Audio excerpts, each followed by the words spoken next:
Evangelho, segunda-feira da quinta semana do tempo comum. O Senhor esteja convosco, Ele está no meio de nós. Proclamação do Evangelho de Jesus Cristo segundo São Marcos. Glória a vós, Senhor. Naquele tempo, tendo Jesus e seus discípulos acabado de atravessar o mar da Galileia, chegaram a Genezaré e amarraram a barca.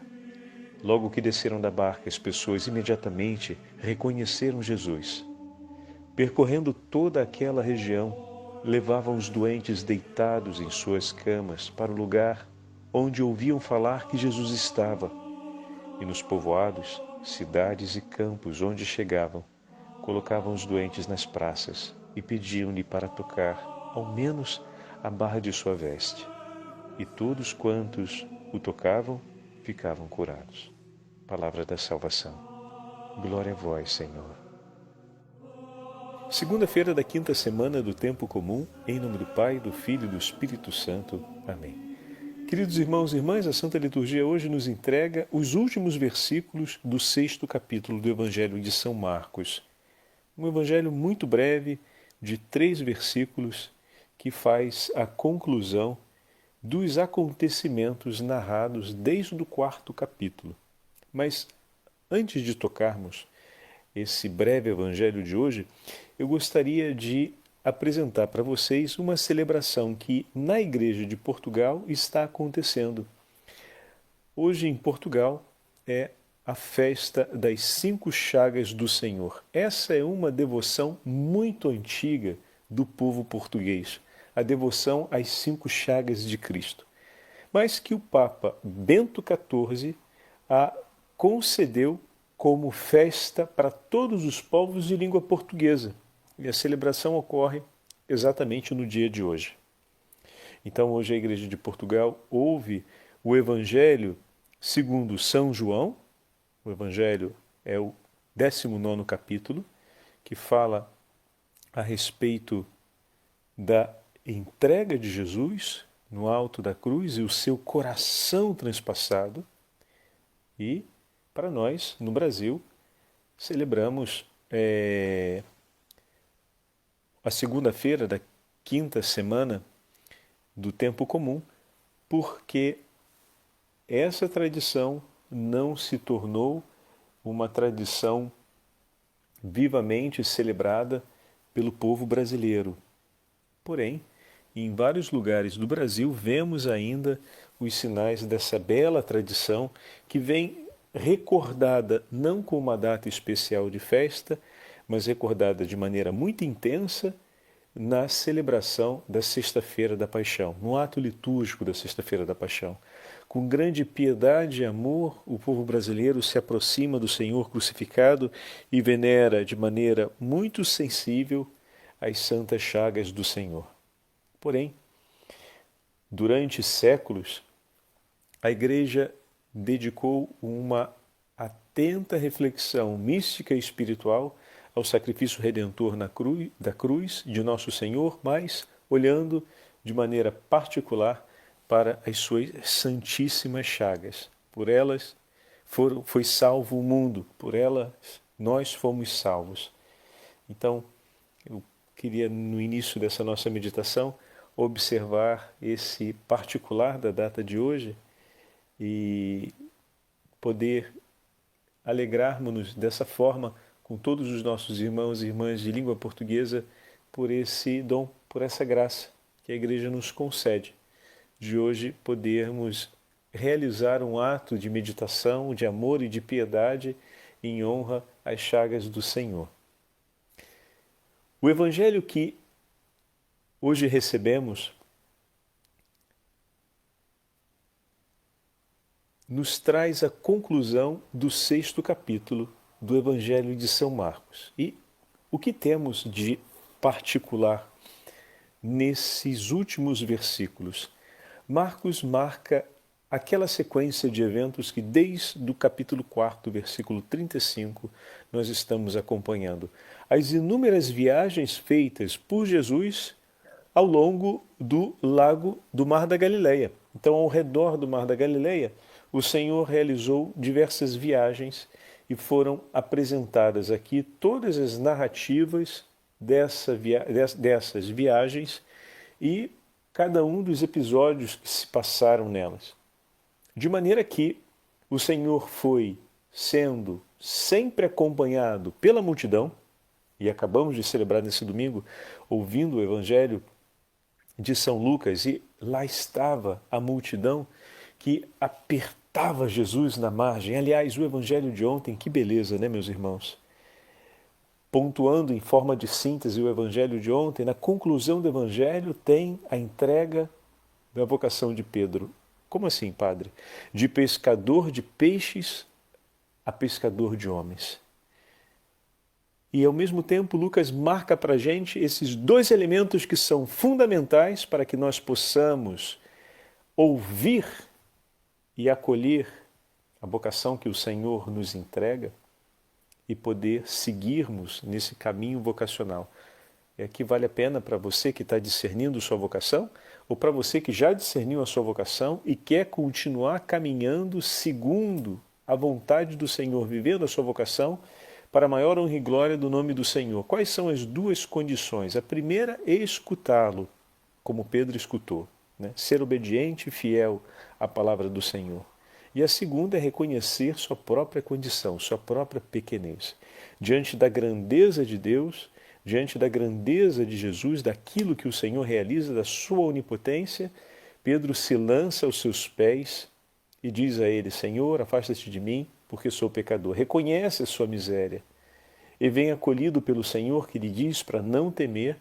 E olha só que extraordinário. Pedro reconhece, o Senhor vê o coração e sabe que Pedro ali está reconhecendo sua grande pequenez. E Jesus dá a ele uma coisa ainda maior. Ou seja, reconhecendo a pequenez era para Jesus falar, na nossa lógica, né? Sim, eu sei, mas tudo bem, fica assim, não, as coisas vão dar certo, vamos para frente, tudo mais.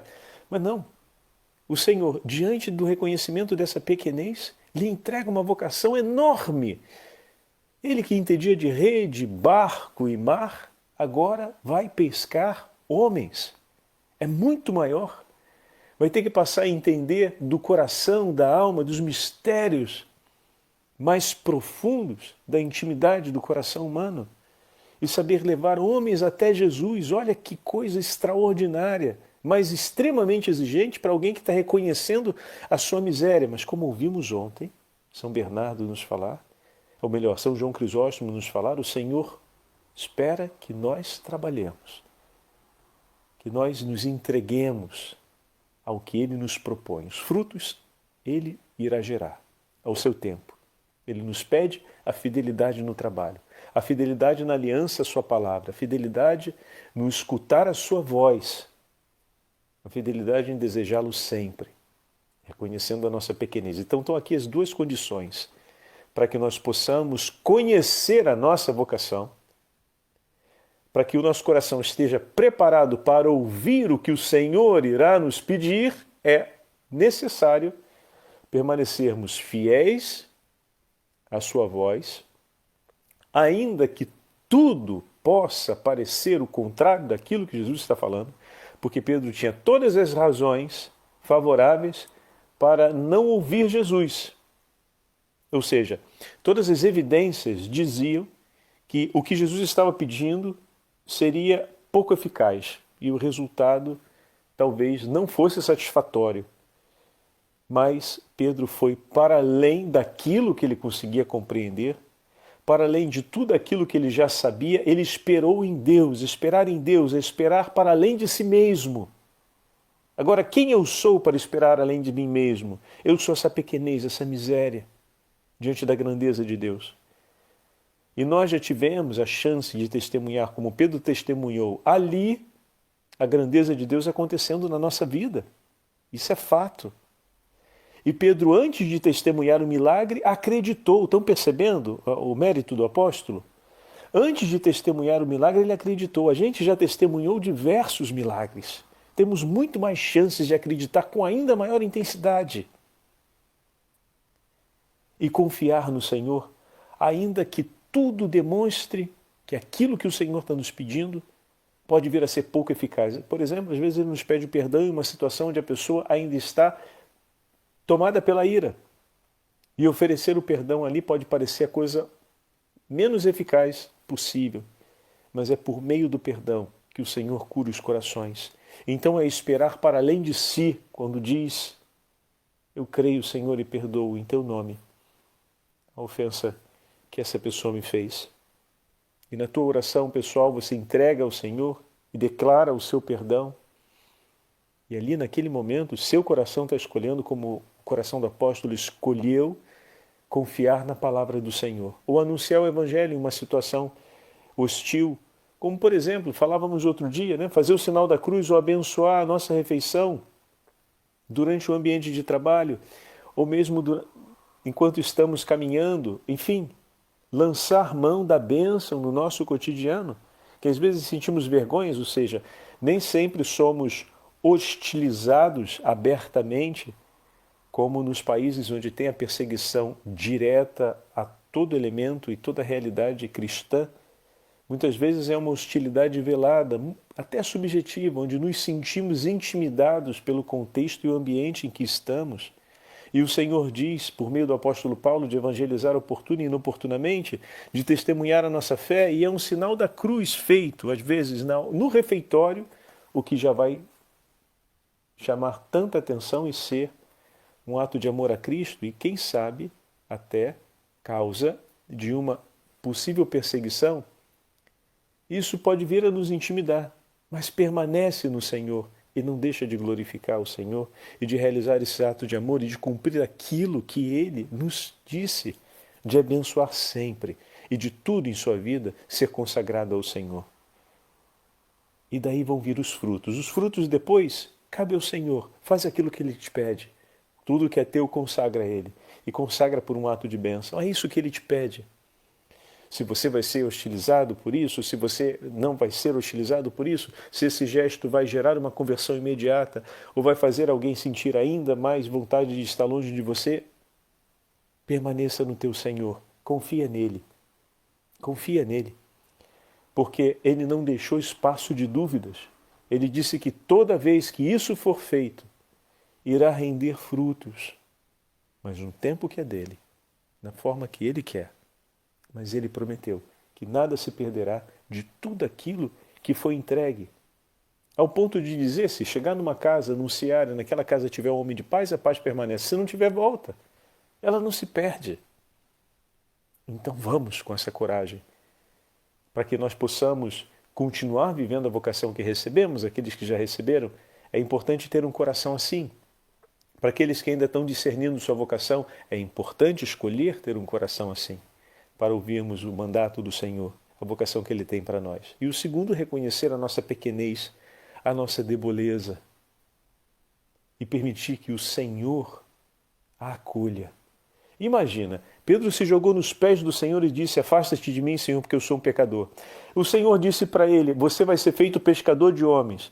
Se ele já se sentia pequeno, olhando só para si, imagina olhando essa missão que o Senhor está dando. Aí que era para ele agarrar mesmo os pés de Jesus e falar: eu não te largo. Como é que você me pede uma coisa dessa? Eu preciso muito de você, Senhor.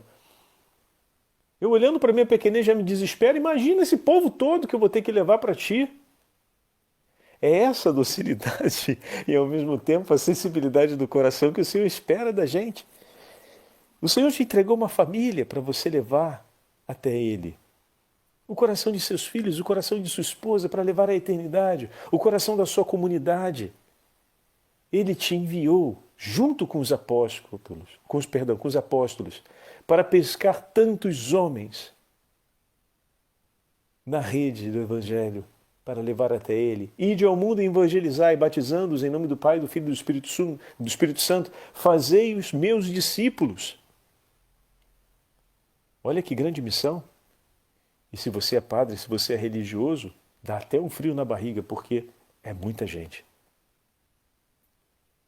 São para além das almas que podemos imaginar, aquelas que o Senhor nos confia. Se pensamos ainda aquelas do purgatório que esperam os atos de misericórdia e de amor que podemos oferecer como sacerdotes, são realmente tantas, tantas. E isso faz vir um frio na barriga? Sim. Para quem tem os pés no chão, faz. E se você olha para a sua miséria e para a sua limitação, o frio é ainda mais forte. Mas como o Senhor nos confia essa missão e Ele não tem dúvidas do que Ele está nos confiando, agarra Ele. Não deixe Ele sair e fala, Senhor, me ajuda. O Senhor não vai sair daqui não, o Senhor vai me ajudar. O Senhor está me confiando uma coisa muito grande. Me ajuda, Senhor, eu preciso, eu sou muito pequenininho. O Senhor vai continuar falando, fala porque eu não vou te largar. Enquanto o Senhor não falar e o Senhor não mostrar, eu vou ficar aqui. Carrapicho, pega e não solta. De maneira que o Senhor possa não apenas entregar a nossa vocação, mas nós temos a necessidade que Ele conduza a história da nossa vocação. E hoje no Evangelho estamos vendo as multidões que se movem de todas as partes e esse refrão, esse retornelo permanece. E agora chega à sua conclusão dentro dessa sequência do 4º ao 6º capítulo do Evangelho de São Marcos. E a multidão sempre corre na frente para encontrar o Senhor. Vai em todos os lugares onde entrava, nos povoados, nas cidades e nos campos, ali estavam. O povo de Deus levando seus enfermos, levando aqueles mais necessitados e colocando-os na praça e suplicando que Jesus pudesse fazer algo por eles. Ao menos a orla de seu manto pudesse tocá-los.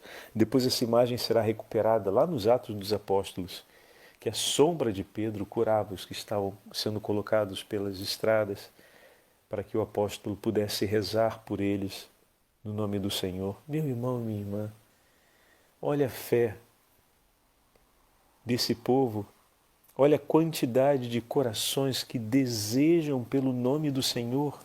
Olha aquilo que o Senhor está realizando junto de seus apóstolos. Veja como Marcos conclui essa grande sequência do 4º ao 6º capítulo do Evangelho do seu Evangelho, né? A grande necessidade e a grande multidão, ou seja, o grande trabalho ou a grande ação que nos espera e o Senhor que avança com seus discípulos. E que hoje nós fazemos parte daqueles que o Senhor envia ao encontro desse povo, ao encontro dessa multidão que espera em seu amor, essa multidão que foi alcançada pela entrega de suas preciosíssimas chagas. Essa multidão que recebeu do alto da cruz o sangue redentor de Cristo para o perdão de suas faltas e para a salvação de suas vidas. Oh, meu irmão e minha irmã, nós somos os portadores no mundo do tesouro das chagas de Cristo, porque batizados fomos unidos a Cristo, de maneira que no mundo levamos Cristo vivo, mas Cristo ressuscitado, o que significa que trazemos sobre nós também as marcas do ressuscitado. Um coração transpassado de amor, um coração que se deixou transpassar por amor para entregar sua vida pela salvação dos homens. Senhor, renova hoje profundamente no nosso coração a misericórdia e a compaixão, os dois dons mais fortes e evidentes de suas preciosíssimas chagas. A compaixão, Senhor, com que o Senhor olha no Evangelho cada um daqueles enfermos que são colocados diante de Ti. O coração compassivo e misericordioso que o Senhor tem diante da multidão que espera por uma palavra Sua, que espera pela consolação do Deus de Israel. Quantos, Senhor, são os homens e mulheres que esperam por uma palavra? E o Senhor nos envia como palavra viva ao encontro deles, Senhor. Em Tuas mãos entregamos nossa vida e Te pedimos, pela potência do Divino Espírito Santo, edifica, Senhor, o nosso coração como um coração de palavra viva em favor dos nossos irmãos e irmãs. Que a nossa presença, que a nossa companhia ao lado daqueles que sofrem e daqueles que esperam em Deus possa reavivar a esperança, possa renovar a força e possa, sobretudo, edificar um ato de fé. Dai-nos, Senhor, a graça de termos a nossa vida como tesouro de amor entregue por cada um de nossos irmãos e irmãs, porque essa vida já não nos pertence mais, nós a consagramos a Ti. E renovamos hoje, Senhor, o penhor dessa consagração, confiantes nas vossas 5 chagas. E te pedimos um coração chagado de amor pelo próximo, para que também nós possamos entregar a nossa vida cotidianamente pela salvação das almas, em Teu nome, Jesus. O Senhor esteja convosco, Ele está no meio de nós. Pela intercessão da Beatíssima Virgem Maria, Rainha dos Apóstolos, pela intercessão dos santos apóstolos de Cristo, abençoe-vos o Deus Todo-Poderoso, Pai, Filho e Espírito Santo. Amém.